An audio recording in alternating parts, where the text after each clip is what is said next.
Hello viewers, నేను మీ doctor Namrata, consultant endodontist working at ఎడెంట్ international digital dentistry. We are located at Kondapur, కేపీఎస్వి, Manikonda and Banjar. ఇవాళ చాలా important, especially parents చాలా జాగ్రత్తగా విని ఒక అవగాహన తెచ్చుకోవాల్సిన టాపిక్ గురించి మాట్లాడుకుందాం. ఈ ప్రొసీజర్ ఆల్మోస్ట్ గత 14 years నుంచి కూడా ప్రాక్టీస్లో ఉన్న ప్రొసీజరే, బట్ మన ఇండియాలో somehow it is getting skipped.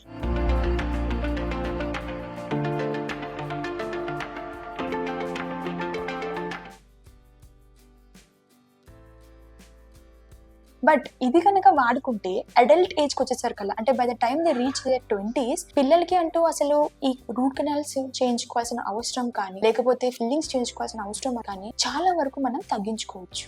So ఈ ప్రొసీజర్ ఏంటి అంటే పిట్ అండ్ ఫిషర్ సీలెన్స్. సో మనం జస్ట్ బేసిక్ గా మాట్లాడుకున్నట్టయితే ఒక పంటి సర్ఫేస్ ని మనం చూసుకున్నట్టయితే కనుక ఎప్పుడు కూడా ఇలా ఫ్లాట్ గా ఉండదు. చాలా ఇట్లాంటి డిప్రెషన్స్ అనేవి పంటి మీద ఉంటాయి. వీటిని మనం పిట్స్ అని ఫిషర్స్ అని అంటాం. బట్ పళ్ళు డెవలప్ అయిన తర్వాత బయటకు వచ్చి ఎరప్ట్ అయ్యి మనకు స్టేజ్ కి వచ్చిన తర్వాత ఏమవుతుందంటే కొంతమందిలో ఈ పిట్స్ అనేవి అయితే ఉంటాయో అవి చాలా డీప్ గా ఉంటాయి. అంటే మనకి ఇప్పుడు ప్లేట్స్ పైన క్రాక్ ఫామ్ అయింది, ఎలా డీప్ గా ఉంటుందో అలాంటి ఫామ్ అయ్యే అవకాశం ఉంటుంది. ఈ డీప్ ఫిషర్స్ లో ఏమవుతుంది అంటే మనం తినే ప్రతి ఫుడ్ కానివ్వండి, వాటర్ కానివ్వండి, కూల్ డ్రింక్స్ కానివ్వండి, సాఫ్ట్ డ్రింక్స్ కానీ ఇవన్నీ ఏమవుతుందంటే ఆ ఫిషర్స్ లోకి వెళ్ళి డిపాజిట్ అయినాయి అంటే బ్రష్ తోటి క్లీన్ చేసుకునే అవకాశం అనేది దానికి చాలా తక్కువ ఉంటుంది. సో మనం బ్రష్ తోటి ఎప్పుడైతే క్లీన్ చేయలేమో that is the basis or the foundation for a cavity formation. So దీన్ని అవాయిడ్ చేయడానికి ఏం చేయాలి అంటే ఆ ఫిషర్ ని మనం కొంచెం వైడ్ చేసుకోవాలి. సో ఎప్పుడైతే మనం వైడ్ చేసుకుంటామో బ్రష్ చేసుకోవడం అనేది ఈజీ అయిపోయి ఆ ఏరియా మొత్తం సెల్ఫ్ క్లెన్జబుల్ గా అయిపోతుంది. సో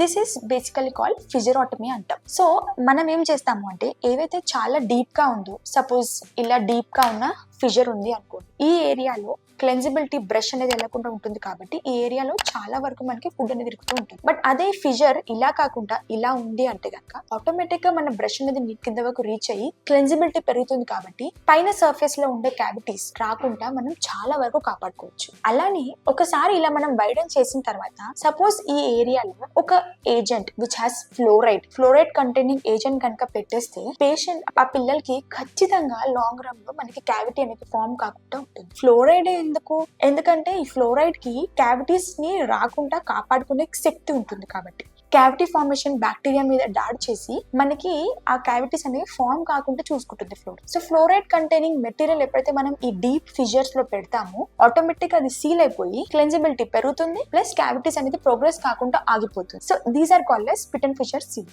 ఇది ఎప్పుడు వాడాలి అనేది important thing. Permanent tooth erupt అయిన తర్వాత 4 years లోపల కనుక పెట్టించుకుంటే they have their highest benefits. After that మనం పెట్టించుకోకపోయినా it is not of big use. So ఖచ్చితంగా అంటే మనం ఏజ్ వైజ్ చూసుకుంటే 10 to 11 years or 10 to 12 years age kids తీసుకుని వచ్చుకుంటే కనుక చాలా వరకు first session of pit and fissure sealants complete చేయగలుగుతాం. ఎస్పెషల్లీ ఫస్ట్ దంతాలు ఏవైతే బయటకు వస్తాయో పర్మనెంట్ టీత్ అవి అరౌండ్ 6 years ఆఫ్ ఏజ్ కి వస్తాయి. బట్ అది మనకి లైఫ్ టైం ఉండాల్సిన మేజర్ పన్ను. సపోజ్ అది కనుక నెగ్లెక్ట్ గురయ్యి దాంట్లో కనుక ఇలాంటి క్యావిటీ ఫామ్ అయితే యాజ్ ఎర్లీ యాజ్ 10 years కో 11 years కో రూట్ కెనాల్ చేసుకొని క్యాప్ చేయించుకోవాల్సి వస్తుంది. సో అంత ప్రాసెస్ కి వెళ్ళకుండా if you visit the dentist or you visit us around the age of 8 or 9 years ఆ పర్టికులర్ టీత్ ని మనం ప్రొటెక్ట్ చేసుకొని ఫర్దర్ లో మళ్ళీ ఎప్పుడు రూట్ కెనాల్కి వెళ్ళకుండా కూడా కాపాడుకోవచ్చు. అలానే ఒక 11-12 years or 13 years కి వచ్చిన తర్వాత చూసుకుంటే మిగతా దంతాలు కూడా బయటకు వచ్చేసి ఉంటాయి. అలాంటి టైంలో second session of pit and fissure sealants వాడుకొని ఫ్లోరైడ్ అప్లికేషన్ అప్లై చేసుకుంటే